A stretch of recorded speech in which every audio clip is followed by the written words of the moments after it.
Hello YouTube and welcome back to my channel. This is my third trimester recap video. So I have filmed one of these. My dog is on the floor like surrounding the camera tripod. Anyway, I have filmed one of these for my first trimester and my second trimester. Now I'm towards the end of my third trimester. I'm actually like a couple days shy of 38 weeks. I didn't want to wait until like the end like I did with my other trimesters because the end is a lot different for this trimester than it was for the other trimesters. So I just figured I would film it now because I don't really anticipate too much change in the next couple weeks. That would be more like labor stuff. And I could literally go into labor like at any point. So hopefully I go into labor sooner rather than later.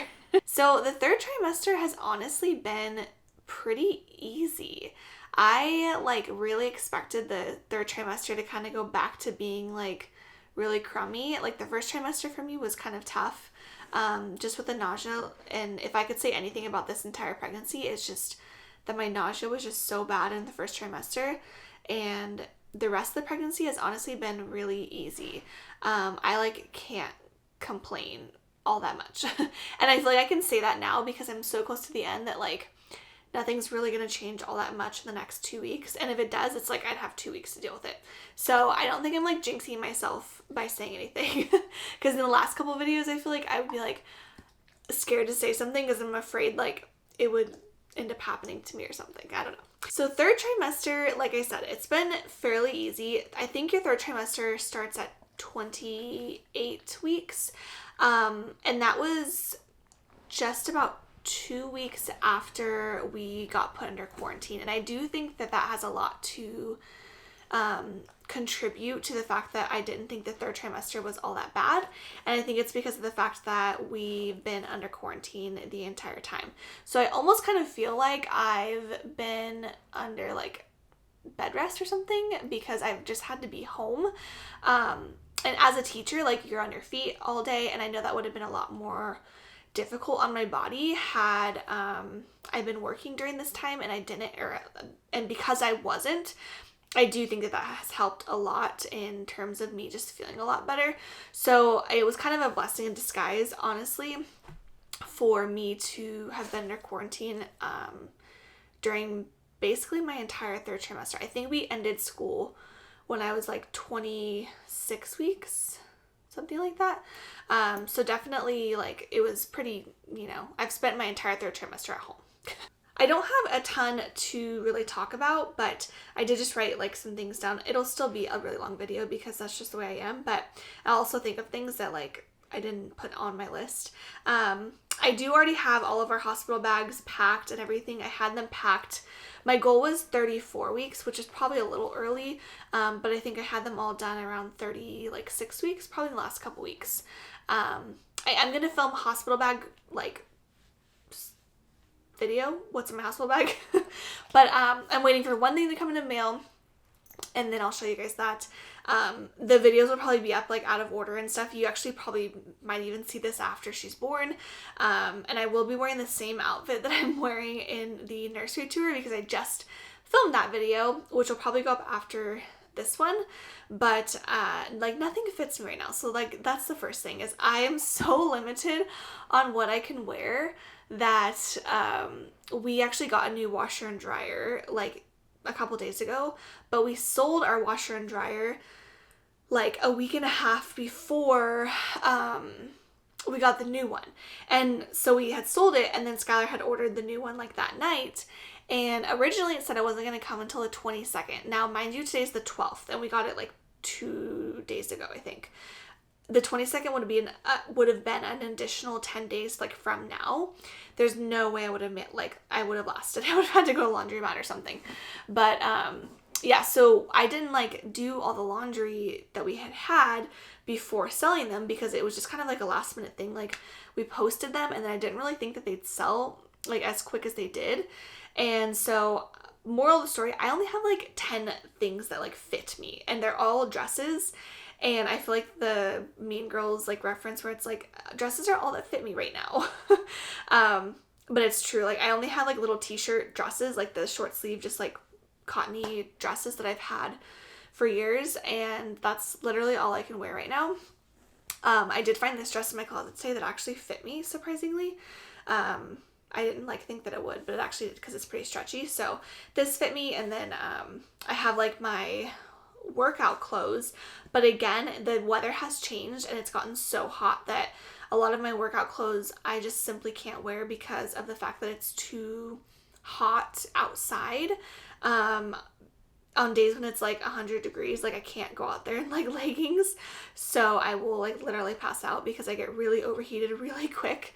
So I have like a few pairs of shorts that fit me, and some tank tops and stuff like that. So I don't go outside when it's 100 degrees to work out, that's for sure. But if I don't make it out early enough in the morning, like my max is like 80, and usually after 80, like I could go on maybe a short little walk, but that's pretty much it. And just because the sun is like just blasting on you and it's just so hot, like in the evening I can go and it could still be like 85 and I can be like perfectly fine, but it's the fact that the sun isn't like just hitting me. So anyway, I don't really have anything that fits, and we didn't have laundry. I was like literally down to like the last thing, and I was like, I have to do laundry. Like I literally don't have anything I can wear. So yeah. So speaking of exercising, I have pretty much just gotten down to like walking. I try to go for a walk every single day. Some days I just haven't made it because of the fact that the weather's been hot. And that's literally like my only excuse, is just that it's too hot. If I wake up too late in the morning, I can't make it out in time because I typically try to eat before I go. And then not only is it kind of like too hot for me, but it's too hot for Axel, my dog, to be walking on the sidewalk, or to be walking on the street because we don't have sidewalks. So pretty much like 80 degrees I usually say is like my cutoff. I think they say 80 is like pretty much about as hot as you want a dog to be on like asphalt. I think after that it's too hot for their paws, I believe, and it's just too hot for me. So 80, like I said, is about my cutoff, and so I've been trying to walk every day, and then if I can't walk in the morning, I try to do in the evening. Some days I've been able to actually get out 2 times in the day, but that doesn't always happen. And then another part of like my exercising, I guess you could say, it's not really exercising, but like moving my body. I've been doing a lot of like just body moves, I guess, on my exercise ball. I watched a video, which I can link down below if I remember. If I don't, just leave me a comment. I found a girl, she's a doula on YouTube, and I've been watching a lot of her videos. She has really good stuff, and she has a whole video on different like stuff you can do with an exercise ball. So I've been kind of doing that whole routine, just doing like hip circles, like back and forth movements, like figure eights, just stuff like that, to try to scared Axel. It's okay. To try to just open up my pelvis and get baby in the correct position for birth. Another thing that's kind of been taking over my 3rd trimester has just been a little bit of laziness. And really it's just laziness with like cooking and stuff, like 2nd trimester. And actually, no, the beginning of quarantine, I definitely was enjoying cooking, and that would have been in my 3rd trimester. So it's only been the last like month. Like I just have not wanted to cook anything. I was like on a roll, like I was really, really liking cooking, and I don't know if it's the weather change. A lot of times once it gets hot, I've always been like that, but once it gets hot, I like just don't really like cooking because it's just too hot in the kitchen, and like I don't know, I just don't really like hot meals. When I'm hot, like I don't want like a big meal. I usually just want like snacks all day. So I think that's another thing too. But yeah, so I've been really lazy with my cooking. We have been in like full-blown nesting mode, but that's, other than that, I've been honestly kind of lazy. And yeah, but it's okay because I'm getting ready to have a baby, and I feel like I should be lazy right now. So that's okay. Something to go along with eating. I have not like changed my eating patterns at all, really. I do know a lot of people say like you get really, really full in your 3rd trimester, and weirdly enough, that's something I experienced for like 2 weeks towards the beginning of my 3rd trimester. I would get really full to the point of just like being so uncomfortable on the couch, like sitting in the evening time watching TV after dinner or whatever, and I would be so uncomfortable. And I don't know if it's because I've just realized like ways to avoid that, or if it's just gotten better. I don't really, I feel like it wouldn't have gotten better because I haven't gotten any smaller. I've gotten obviously a lot bigger. But I think now, because I try to take a shower, I used to like a lot of times take my shower before dinner, and then I would eat, and then I would pretty much just like clean up the kitchen and be done for the night. I've been trying to shower and like do all that stuff like after I eat, and I think that gives my stomach like a little bit of time to kind of digest, and then I don't feel so full. And then also, like, I haven't really changed what I like to eat. If anything, yeah, I feel like it's pretty much stayed the same. I was gonna say like more things than I did in second trimester, but really it's pretty much stayed the same. Like first trimester, I definitely had a lot of things I just couldn't eat just because it reminded me of being nauseous. And then second trimester, I still couldn't eat a lot of those things. I just feel like because it reminded me of being nauseous. Not that that like specific food actually made me nauseous, but it would just remind me of being nauseous, and then I couldn't like eat it. One thing I really have been just like craving though is like slushy drinks or like smoothies, stuff like that. Not really the smoothies I make at home, because once again, I had them a lot in the first trimester and it kind of makes me nauseous, but like just cold, like, oh my gosh, I had a frozen strawberry lemonade from Panera yesterday. Oh my gosh, it was literally one of the best things I've ever eaten in my entire life, or drank, I guess. It was like, not really like slushy, it was more of like a smoothie consistency where it's like got like a little bit of froth to it. Oh my gosh, it was so good. And I want one like all the time, but Panera is like not that close to our house. It's like 15-minute drive, so I can't get it all the time, but oh my gosh, it was just so good. And yeah, other than that, like, there's really nothing I can't eat, and there's nothing that, I don't know, I've just been pretty much eating the same. I will say I have had almost like morning sickness, like literal morning sickness. Like I don't feel very good in the morning, and depending on what I eat in the morning, can definitely like set me up for like a really poor day. He loves to go get like a breakfast burrito from Carl's Jr. And typically I don't eat fast food in the morning like that, just because I really just don't want it normally when he does. And one day he was like, oh, I'm gonna go, and I was like, you know what, I think I'll take like a sausage biscuit sandwich, and it's like the egg, the cheese, and the sausage. Oh my gosh, I literally felt so sick the whole rest of the day. I have to eat oatmeal in the morning a lot of the time, and that will like not make me feel sick. But I ate that. Actually, I did eat oatmeal. I ate like half a bowl of oatmeal before, knowing that like I didn't want that to be the first thing on my stomach. So I ate my half a bowl of oatmeal, and then I still ate that, and like, oh, I didn't even eat the whole sandwich either. Like I shared it with my dog because I didn't really want the whole thing. And so I gave him like a lot of the egg and a lot of the meat, and I ended up just like eating mainly the biscuit and stuff. But oh my gosh, I felt so sick. And in general, depending on what I eat in the morning, and I also pretty sure I've finally figured out that if I'm sitting after I eat, and I've literally just discovered that within the last like 2 days, I think it's if I'm sitting after I eat is when I don't feel good. So if I'm like up and I go for my walk, I feel perfectly fine. But if I like eat and then I go sit on the couch and like play on my phone or something like that, that's when I start not feeling good. So, and it's not even like, it's such a weird nauseousness that it's really hard to explain. But yeah, so that's been like my biggest complaint, I would say. So since the last time I filmed a update video, which was in like April, I've actually only gone to the doctor one time, and that was last week. Yeah, last week. And then I go again next week, and today's Friday when I'm filming this. So I went last week for my 36-week appointment, and they did not really do much, honestly. I was only there for like a few minutes. Skylar couldn't come with me because he isn't able to come to any of my appointments anymore. They basically just did the strep B test, which came back negative, so that was good. And then she also, they redid my blood work to see if I was anemic still, because I think I said that in the last video that I found out I was anemic in my second trimester. So that was pretty much it. They also checked, they did an ultrasound just to check to make sure baby was head down, which is another thing. I had already actually known that she was head down because I got a 3D ultrasound done at week 34, which was really cool because of the fact that both of our parents were able to go. They're not going to be able to be at the hospital or anything when she's born, and so that was something that we could kind of like share with them. I unfortunately did it a little bit too late, so if you're someone who's like thinking of getting a 3D ultrasound, definitely do it earlier rather than later, because once it's been too late, like you can't really see much. I had done it at 34 weeks and a few days, and by that point she was too crammed in there.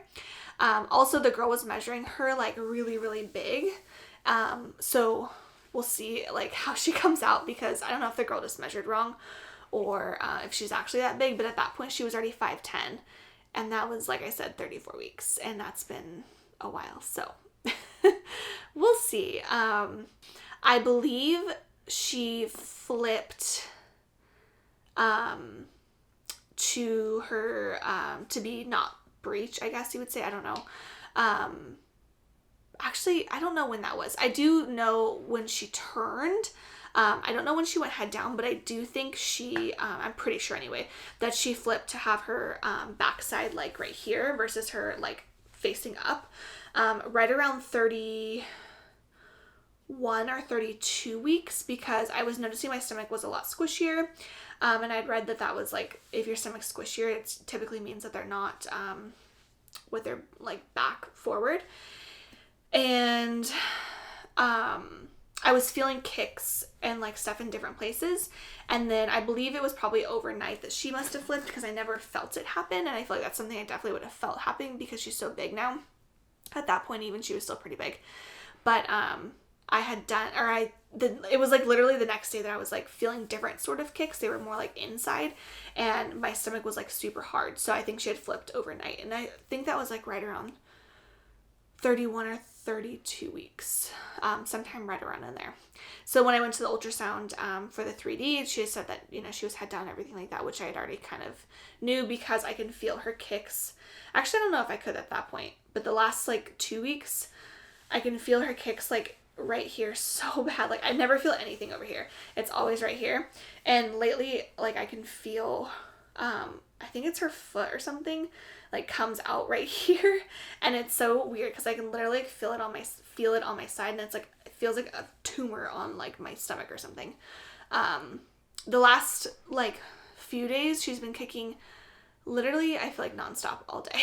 I do think she's dropped a little bit. That's the only thing, is I haven't dealt with like super swollen feet until like really recently, and I swear it like happened overnight, and so I think that she has started to drop, and then that's when a lot of times they'll be hitting like a nerve or whatever, and then that's when your feet will start to swell more. And because I hadn't dealt with like really any swelling up until just like a couple weeks ago, so I think she had started to drop, but I don't think that she's dropped much more. The last couple things, because this video is getting really long, is like heartburn. I really haven't dealt with. I said that in the second trimester that I hadn't really dealt with it, and it has continued to not really be an issue. I have it like every once in a while, maybe like 3 times where it's even been like memorable for me. Other than that, it hasn't really bothered me, even though I'll eat like really spicy things and like eat hot Cheetos and stuff all the time. It doesn't like seem to bother me, which is good. She does have hair. We didn't see it in the 3D ultrasound, but when I went to the doctor last week and he did the ultrasound to see if she was head down, he had said like, oh, do you see those little lines there? And I was like, yeah. And he said that that was wet hair, and I was like, oh, that's kind of cool. And it looked like a lot of hair. I should have said like, oh, is that a lot of hair? Like a little bit of hair, but it's like the things that you think of after you're not at the doctor's anymore that you want to ask, but it's whatever. So I do think she has quite a bit of hair. I had quite a bit of hair when I was born, so I wouldn't be surprised if she did. I've been eating dates. I had listened to a podcast about dates and like their power with labor and delivery, or like not necessarily inducing labor, but just like supposedly making your labor like easier. So I've been eating dates. You're supposed to eat like 6 to 7, I think the number was. I eat about 6 a day. I usually eat like 2 in the morning, 2 in the middle of the day, and then 2 at the end of the day, and I just treat it like my little dessert because they're actually really good. I buy not the Medjool dates, but the other ones, and I can't remember what they're called. I don't remember, but those ones are really, really good. So I've been eating those. I think it's called the Pregnancy Podcast, and then there was a whole like podcast about it. It's something to do with like the oxytocin that they have that apparently dates have or something. I don't really remember exactly, but I do remember thinking like, oh, that sounds really cool. So around 36, I think just this week, yeah, I started eating the dates like pretty frequently. And I've also decided that I don't know what it is, but for some reason in my third trimester, I've just been determined to try for a natural birth. That's something that I would have never thought I would have said in either of my other trimesters, but I think that I'm going to try to go for a birth without an epidural. I'm not completely against getting an epidural. However, I am hoping to do it without one and try to go like basically as long as I can. Skylar already knows that. He's like, well, I'm not going to stop you from getting it if you want it. And I was like, no, but I need you like in that moment to be like, do you really need it? Because you told me to tell you that. Because I know in that moment I'm going to be like, oh my God, just give it to me. But like, I really want to try to do it without it. Just, I don't know, for like my own, I don't know why really. I don't know what it is. Something came over me that I was like, I don't want an epidural. And yeah, so we'll see how that goes. I may completely change my mind once I start feeling things, but yeah, I also haven't really had like many Braxton Hicks, just like a few here and there, but nothing crazy, which is another thing I was going to talk about that's on my list. So I think that's it for this video. If you are getting ready to have your baby or anything like that, leave a comment down below. I would love to know when you're due. If you haven't checked out my other 2 videos, hopefully you've already watched those by the time you watch this one, but I will also have those in like the end or something. I don't know. I'll figure out somewhere to put them, but you probably have already seen them. And yeah, by the time you see this, I could have already had the baby. Probably not, but maybe. Anyway, I'll catch you guys in my next video, and yeah, bye guys.